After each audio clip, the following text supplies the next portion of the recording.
Hello my friends, फिर से आपका स्वागत है एक और नई क्लास में। मैं आपका अपना पंकज स्वागत करता हूं मैं सभी बच्चों का जो इस बार आरबीएससी 10th एग्जाम देने वाले हैं। ठीक है, तो आज अपन पढ़ेंगे chapter number 12 surface area and volume. ठीक है, तो सबसे पहली बात है, हिंदी में कहते हैं पृष्ठीय क्षेत्रफल व आयतन। जैसा कि मैं आपको हर क्लास में कहता हूं कि मेन काम है इंट्रोडक्शन, उस चैप्टर की सारी डिटेल्स को समझना। अगर आपको चैप्टर की सारी डिटेल के बारे में पता है तो आप चैप्टर के सारे क्वेश्चन कर सकते हो।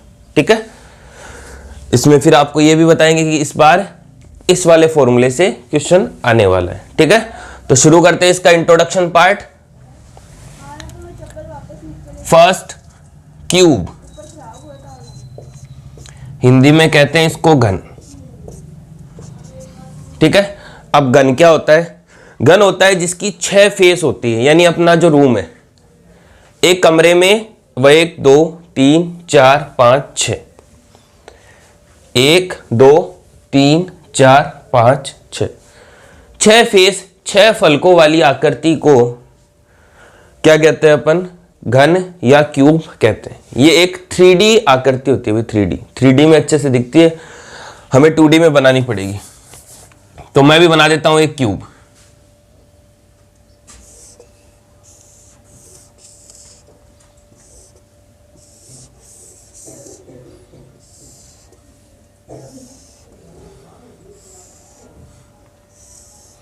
ये बना दिया अपन ने क्यूब। इस क्यूब में 1 2 3 4, एक आगे पीछे 5 और 6 फेस होती है। तो इनको तो 6 तो होती है, इसमें फेस लिख देता हूं भाई, फेस 6। साथ में ये जो कॉर्नर होते हैं, इनको कहते हैं वर्टेक्स। फेस को हिंदी में क्या कहते हैं भाई? फलक।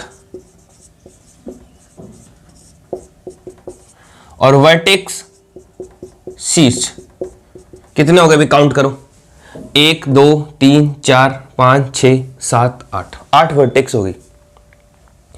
8 वर्टेक्स हो गई, शीर्ष 8 हो गए। ठीक है, इसका जो ईच फेस है, प्रत्येक फलक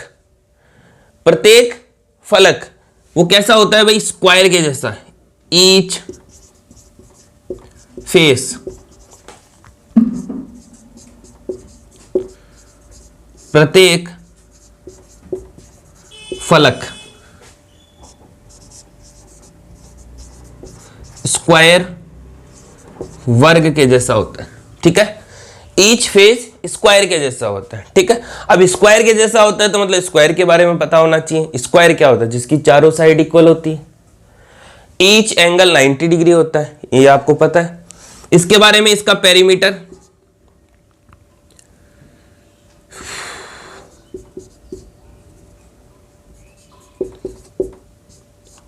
परिमाप कहते हैं क्या? इसका पेरीमीटर परिमाप क्या होता है भाई? 4 इंटू साइड। और एरिया, क्षेत्रफल, ये होता है इसका साइड स्क्वायर। ठीक है, साइड स्क्वायर। ये थी इसकी बात इतनी से।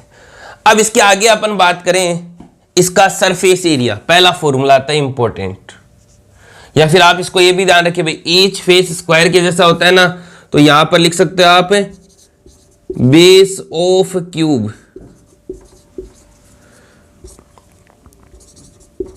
घन का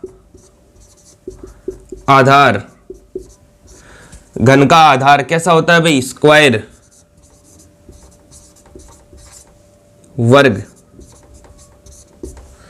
ठीक है, ये भी लिख सकते हो। पहला फॉर्मूला होगा इसका surface area. Surface area Hindi में कहेंगे इसको पृष्ठीय क्षेत्रफल।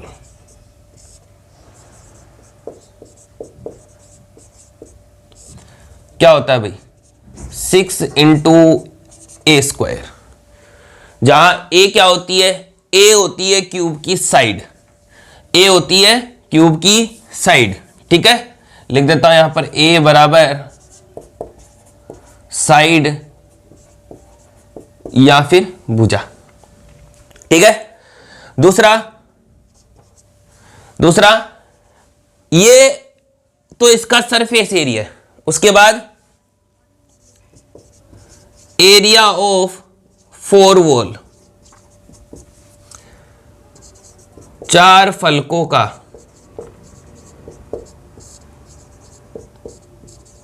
क्षेत्रफल, ये क्या होता है 4a स्क्वायर, 4a स्क्वायर। अभी आते कैसे देखना, अभी बताएंगे, इसको 2 सेकंड में समझ जाओगे कि ये दोनों फॉर्मूले कैसे आए।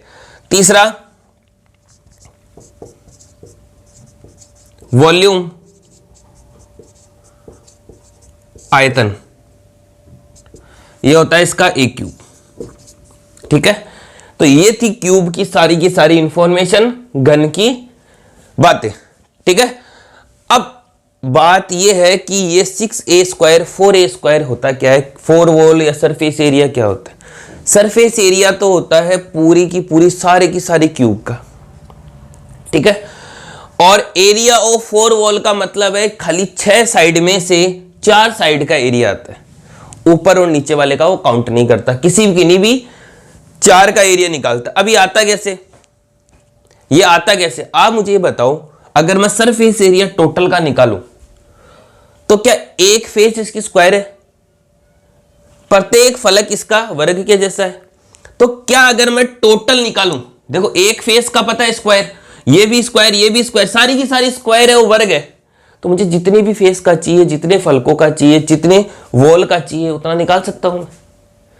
अगर मान लो मुझे 4 वॉल का निकाल, 1 2 3 4, तो मैं क्या करूंगा, ये स्क्वायर है, वर्ग, ए स्क्वायर एरिया, इसको लिख सकते हो आप ए स्क्वायर भी, क्योंकि ए साइड होती है, प्लस दूसरी साइड का फिर से ए स्क्वायर, तीसरी साइड का फिर से ए स्क्वायर, चौथी साइड का फिर से ए स्क्वायर। 4 वॉल का चाहिए था, 4a स्क्वायर जोड़ दिया इनको। टोटल का चाहिए 6 वॉल का, तो ए स्क्वायर, दूसरी का ए स्क्वायर, तीसरी का ए स्क्वायर, फोर्थ का ए स्क्वायर, फिफ्थ का ए स्क्वायर और 6 का a square is equal 6a square, ठीक है। तो इस तरीके से आप कितने भी वॉल का एरिया निकाल सकते हो, चाहे 4 का निकालो, चाहे 6 का निकालो, चाहे 2 का निकालो, चाहे 5 का निकालो, ठीक है। एक बात और इसमें ये रह गई भाई कि क्यूब में लेंथ, ब्रेथ और हाइट, लंबाई, चौड़ाई और ऊंचाई, ये तीनों की तीनों बराबर होती है भाई, इक्वल होती है, ठीक है। तो ये थी आपकी क्यूब की इंफॉर्मेशन। फटाफट इसको देखें, फिर चलते हैं नेक्स्ट क्वेश्चन की तरफ।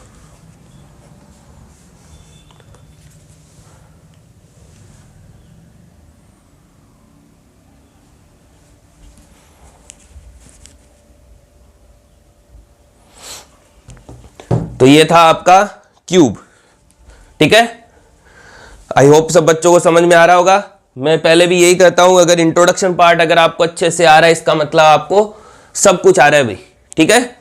तो उसके बाद चलते हैं अगला।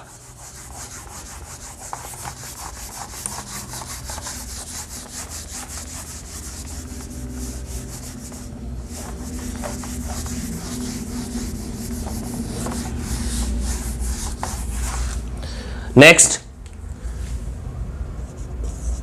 क्यूबॉइड, घनाभ। सेम टू सेम सारी चीजें वही है, खाली हल्का सा थोड़ा सा चेंज हो गया, बस थोड़ा सा चेंज हुआ है। क्या क्या, पहले तो क्यूबॉइड बनाते हैं। क्यूबॉइड होता है घनाभ क्यूब के जैसा ही होता है, हल्का सा थोड़ा सा फर्क होता है, थोड़ा सा इसको बढ़ाया हुआ होता है। तो मैं भी बना देता हूं, इधर कहां बनाऊं, इधर ही बना देते भाई इस बार।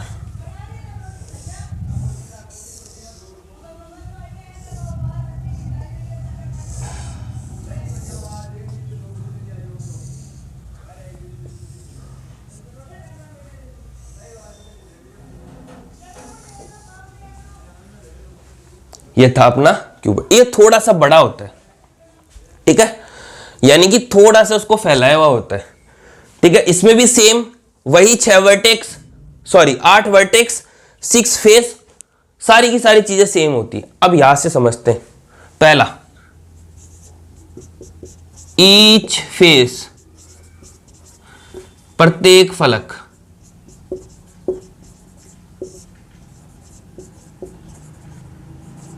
प्रत्येक फलक कैसा होता है भाई?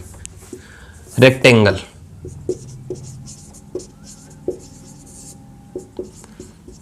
आयत के जैसा, रेक्टेंगल आयत के जैसा, ठीक है।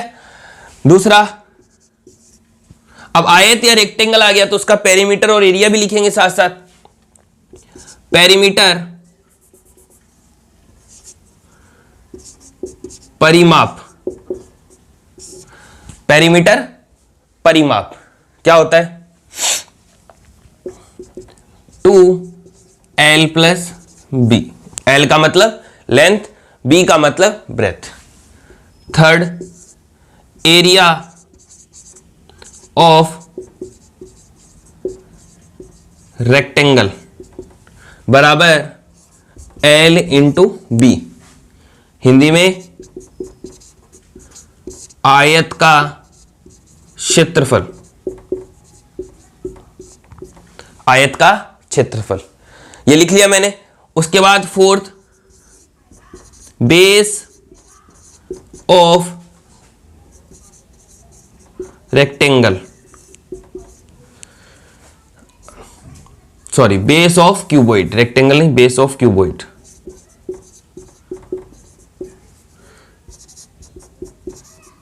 आयत का, सॉरी घनाभ का आधार कैसा होता है भाई? रेक्टेंगल, ठीक है। तो घनाभ का आधार कैसा होता है? रेक्टेंगल के जैसा होता है। फोर्थ बात।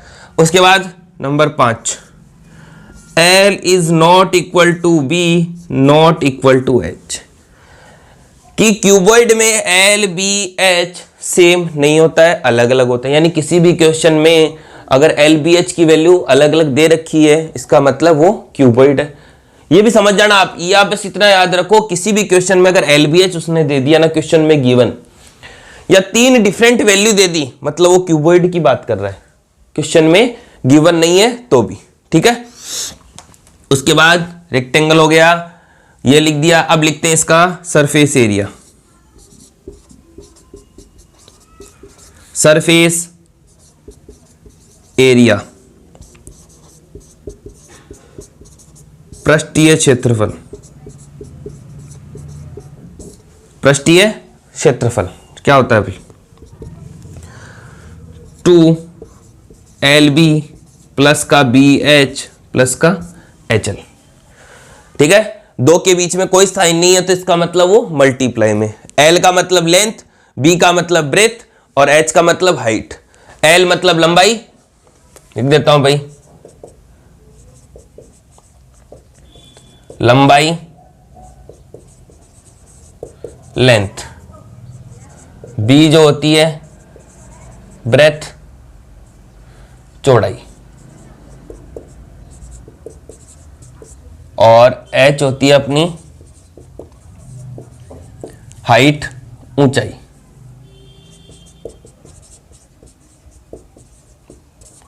ठीक है। उसके बाद ये आ गया छठा इसका सरफेस एरिया। उसके बाद एरिया ऑफ 4 वॉल,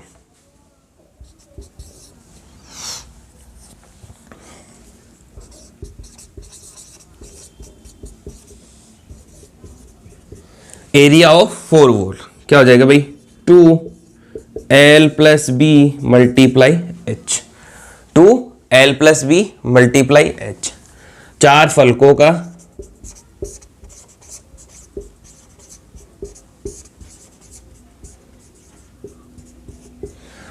फलकों का क्षेत्रफल, ठीक है। Last volume, volume of cuboid. घनाभ का आयतन। घनाभ का आयतन क्या होता है भाई? L into B into H. ठीक है। 8वीं, दो बातें, एक बात है भाई उसमें रह गई थी भाई, क्यूब वाले में एक फॉर्मूला उसमें रह गया था, वो दोबारा लिखें। पहला, डायगोनल ऑफ क्यूब, घन का विकर्ण।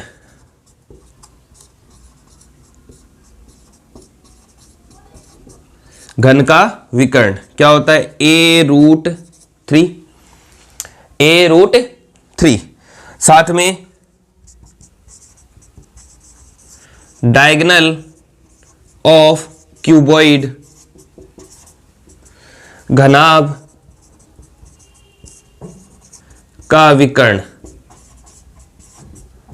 घनाभ का विकर्ण ये होता है अपने पास, कहाँ लिख दूं इसको? यहीं लिख देता हूं, √L² plus B² plus H²। ठीक है। तो ये होता है घन का विकर्ण, ये होता है घनाभ का विकर्ण, डायगोनल ऑफ क्यूब और डायगोनल ऑफ क्यूबॉइड। तो ये बात आप उसमें क्यूब वाले में नोट कर ले भाई। ठीक है। तो ये था आपका क्यूबॉइड के बारे में। फटाफट इसको देख लें, फिर चलते हैं नेक्स्ट क्वेश्चन की तरफ। नेक्स्ट क्वेश्चन क्या, इसके आगे इंट्रोडक्शन को और बढ़ाते हैं।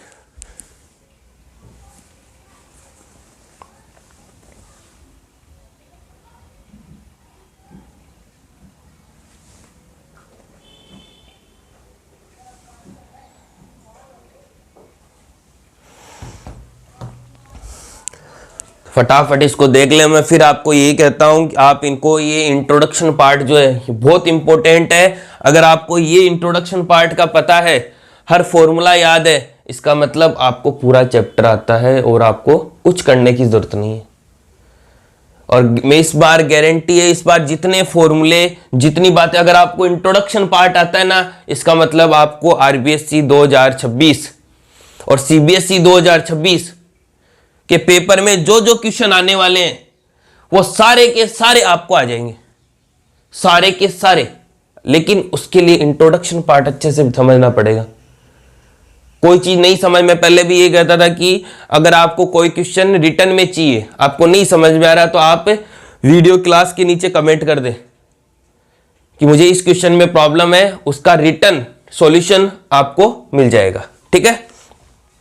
तो आगे चलते हैं।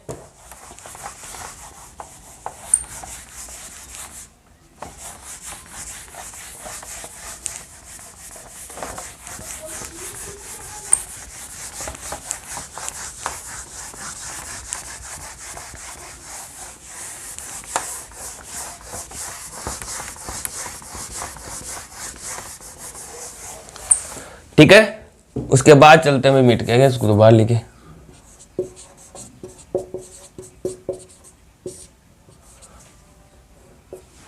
क्वेश्चन, इसके बाद तीसरा नंबर, सिलेंडर। सिलेंडर को क्या कहते हैं भाई? सिलेंडर को हिंदी में क्या कहते हैं? जल्दी बताओ भाई, जल्दी बताओ।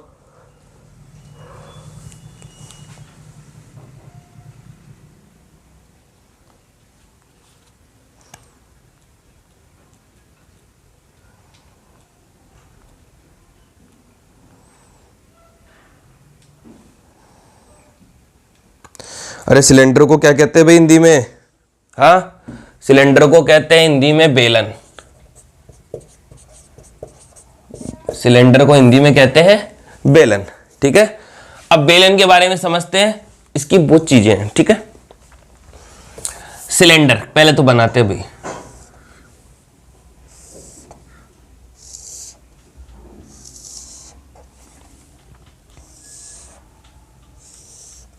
ये होता है अपना सिलेंडर। इस सिलेंडर में नीचे की तरफ एक ये सर्किल होता है और ऊपर की तरफ एक सर्किल होता है। ठीक है। अगर सर्किल है, वृत्त है, इसका मतलब वृत्त के बारे में पता होना चाहिए, सर्किल के बारे में। तो यहां से ये इसका सेंटर पॉइंट केंद्र, इस सेंटर से यहां तक ये सर्किल की रेडियस, सेम ऊपर वाले में इस सेंटर से यहां तक सर्किल की रेडियस त्रिज्या, ठीक है। साथ में यहां से लेकर यहां तक h, हाइट ऊंचाई, या फिर ये बाहर वाली भी कह सकते हैं, सेम बात, h हाइट ऊंचाई। अब इसमें दो बातें हैं, देखो इसमें आपको एक दो नाम आएंगे, इसमें एक तो आएगा CSA, कहां लिखते हैं इसको भाई, कहां लिखें, CSA, CSA नाम आता है एक, कर्व सरफेस, वक्र पृष्ठ।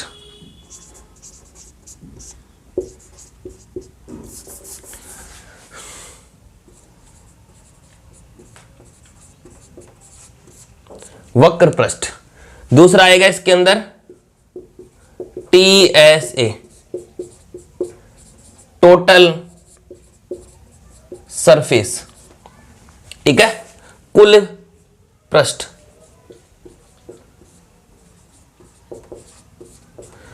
इसको समझना भी थोड़ा सा कि CSA क्या होता है और TSA क्या होता है। CSA का मतलब है वक्र पृष्ठ कर्व सरफेस। अब ये मान लो मेरे पास मार्कर है, ठीक है, इस मार्कर को मैं बंद कर देता हूं, कुछ ये मार्कर बेलन के जैसा, ये सिलेंडर। अगर मैं इसके कर्व का सरफेस एरिया निकालूं, वक्र का निकालूं, तो मुझे खाली इसके चारों तरफ इसकी जो आउटर लेयरिंग है, खाली इसी का एरिया निकलता है। वो ऊपर वाला और नीचे वाले का एरिया नहीं आता, वो इसमें इंक्लूड नहीं होते, क्योंकि उनके ऊपर कोई कर्व नहीं है, ऊपर से खुला हुआ है। अरे मान लो कोई बॉक्स है, वो ऊपर से खुला हुआ है, नीचे से खुला हुआ है, तो उसका एरिया नहीं आएगा। किसमें? CSA में, वक्र पृष्ठ में। खाली उस बॉक्स के चारों तरफ का एरिया निकलेगा, ठीक है, उस बॉक्स के चारों तरफ का एरिया आएगा। लेकिन जब कुल की बात करेंगे, टोटल की, अब टोटल में तो ऊपर वाला सर्किल भी आएगा, नीचे वाला सर्किल भी आएगा, समझे कि नहीं? तो वक्र पृष्ठ में, कर्व सरफेस में हमेशा चारों आउटर लेयरिंग का बाहरी पृष्ठ का ही क्षेत्रफल आता है या एरिया आता है, जबकि टोटल सरफेस में ऊपर वाले सर्किल और नीचे वाले सर्किल, ये दोनों भी उसमें इंक्लूड हो जाते हैं। यानी TSA के अंदर टोटल में CSA वक्र पृष्ठ भी आता है, ठीक है। तो लिखते हैं भाई इसके बारे में। पहला क्या क्या होता है इसमें? R रेडियस या त्रिज्या, ठीक है। फिर आता है इसके अंदर H हाइट ऊंचाई। दो बातें तो ये। अब इसमें सर्किल आ गया, बेस, बेस भी लिखना पड़ेगा भाई, 2 नंबर, बेस ऑफ सिलेंडर, बेलन का आधार, बेलन का आधार कैसा होता है भाई? सर्किल, वृत्त। अब वृत्त के जैसा होता है तो वृत्त के बारे में पता होना चाहिए। वृत्त के बारे में क्या, वृत्त का क्या होता है? सी या परिधि क्या होती है? 2πr, 2πr। 4th number, area of circle, area of circle, वृत्त का क्षेत्रफल, वृत्त का क्षेत्रफल क्या होता है भाई? πr स्क्वायर, ठीक है। उसके बाद अब बारी करेंगे इसकी CSA की, समझना भी ध्यान से। CSA, CSA का मतलब ऊपर लिखा हुआ है, कर्व सरफेस एरिया, वक्र पृष्ठ क्षेत्रफल क्या होता है भाई? 2πRH, 2πRH। ये तो इस बेलन की आउटर लेयरिंग का है सिर्फ, ठीक है, बाहरी पृष्ठ का।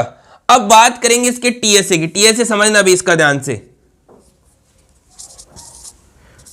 CSA, क्या TSA में एक तो CSA आएगा, अभी अभी बताया था आउटर लेयरिंग, साथ में ऊपर वाला सर्किल और नीचे वाला सर्किल, ये दोनों भी इसमें इंक्लूड होंगे, तो प्लस 2 मल्टीप्लाई एरिया ऑफ